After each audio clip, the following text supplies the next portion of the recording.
In northern Ghana, where climate change is taking a toll on fragile ecosystems, local communities are reviving age-old traditions, preserving sacred forests, and exploring alternative livelihoods to safeguard biodiversity and support the country's REDD+ climate commitments. GBC News' Clara Mlanu journeys to the Savannah Zone, where culture and conservation converge to restore degraded landscapes and bolster climate resilience. The battle against climate change up north is being waged not just with policies, but with people, culture, and ancestral wisdom. Take Yurugu, a village in the Savlugu municipal area, where a sacred grove has been thriving for 37 years, dubbed Multite, meaning make good things for us. This forest serves as a windbreak, rainfall catalyst, animal sanctuary, and lang for the community. The community's indigenous conservation model is simple, yet effective. Strict rules prohibit cutting trees within the grove, protecting biodiversity and sustaining livelihoods.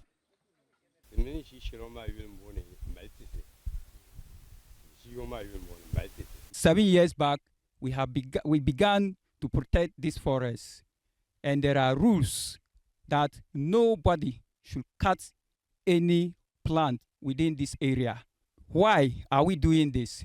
We have observed that this area, the forest protects our community from windbreak.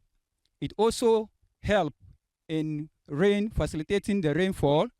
We also see that when it's hot season or dry season, most of our animals come here to have a fresh air. The United Nations Environment Programme highlights forests as climate change mitigators, absorbing carbon and storing it in biomass and soils. But when forests are cleared or degraded, they release stored carbon, contributing to greenhouse gas emissions. About 11% of global CO2 emissions stem from deforestation and degradation. In northern Ghana, locals have taken matters into their own hands. An artificial forest created to combat environmental challenges doubles as a sustainable source for wood fuels and charcoal production.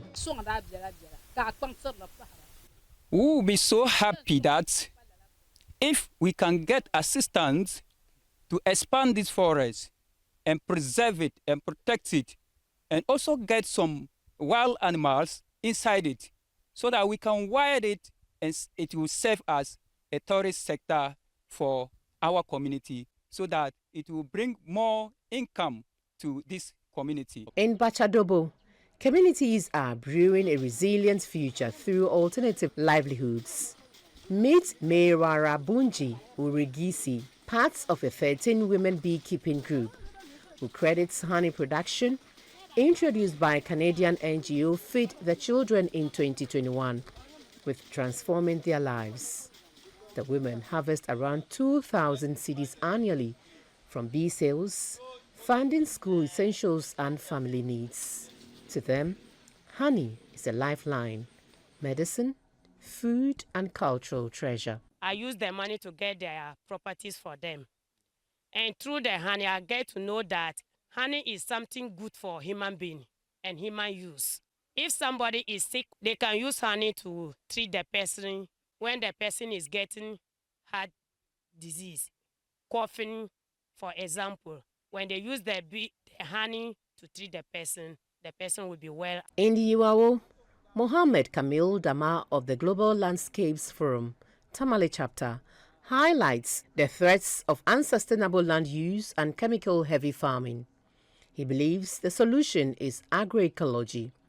Farmers are now learning composting, natural pest control, and regenerative practices to protect soil health and boost food production. Because they want to expand or enlarge their farms, they end up cutting down forests or cutting down trees in order to engage in commercial or large-scale agricultural practices. As an organization working with smallholder farmers to let them understand the causes and effects of climate change. On the continental stage, the African Regional Coordinator of the Global Landscapes Forum, Amos Amanubu, notes that communities are achieving powerful synergies. Sacred forests, farms, and biodiversity are coexisting to drive climate change, food security, and cultural preservation in harmony. I think initiatives such as REDD+ and so on that really go down to the communities have given us an opportunity, including GLFX program, to demonstrate a proof of concept that if you invest in these local communities, the benefits are huge. And the benefits don't only stop at making profits, the benefits are very transformational. They sustain culture, they sustain local identity, they sustain livelihood. For civil society groups supporting these communities, indigenous knowledge is the backbone of climate resilience.